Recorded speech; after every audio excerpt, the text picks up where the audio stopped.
You might notice in the upper right corner when you're looking at a record that there are a bunch of buttons, and sometimes there's a drop down where it allows you to choose additional actions, and you may not want your users to have to click those, or you may want to make these more conspicuous so that they know exactly what to click, and I'm going to show you how to do that.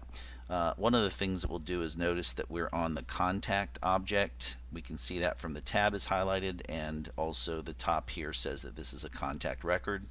So what I'm going to do is go ahead and click on the gear tool and setup, and where we're trying to actually take care of this is in the lightning record. So we're going to go to contact, and there's this lightning record page that we need to get to.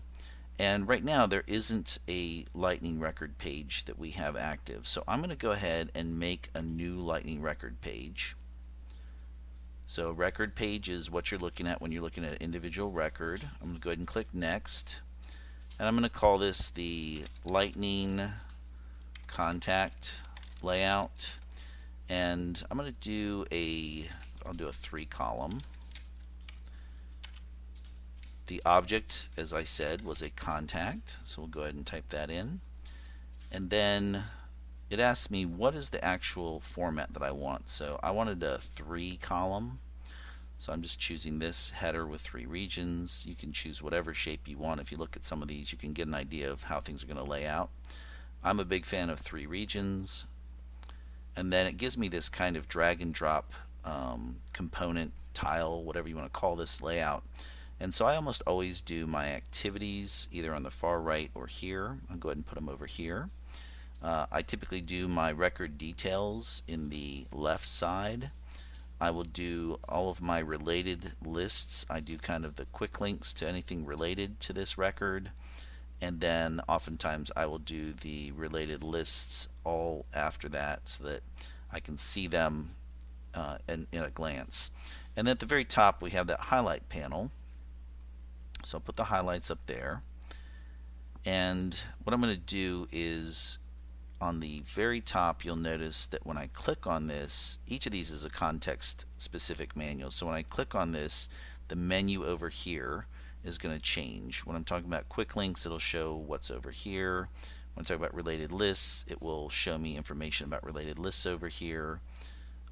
So when I click this highlight bar, it asks me how many actions should be visible. So instead of 3 and then the drop down, I'm going to say I want all 5 to be visible. And when I click that, I just need to activate it. And you can decide to whom you would like to assign this layout. I'm just going to make it the organization-wide default. So when I do that, I click back, and we've made the edit. I'm going to refresh here and notice that we have edit, clone, new case, and then we have to click down to get new note printable view. We're going to refresh this, and you will see that all 5 buttons go across here, and we don't have to wonder where the new note and the printable view were in the drop down.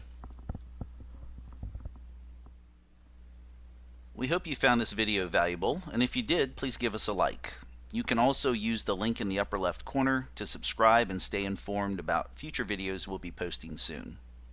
Any questions or ideas for other videos you'd like to see can be posted in the comment section.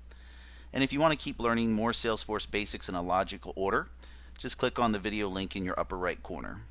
If you want to get deeper right now on this specific topic and become more of an expert, we've given you another video in the lower right corner. Of course, we're always available for free consultations. If you'd rather save yourself the time and have us handle your Salesforce needs, all you have to do is just click in the lower left corner and you can book a free consultation, and we'd be happy to help you out.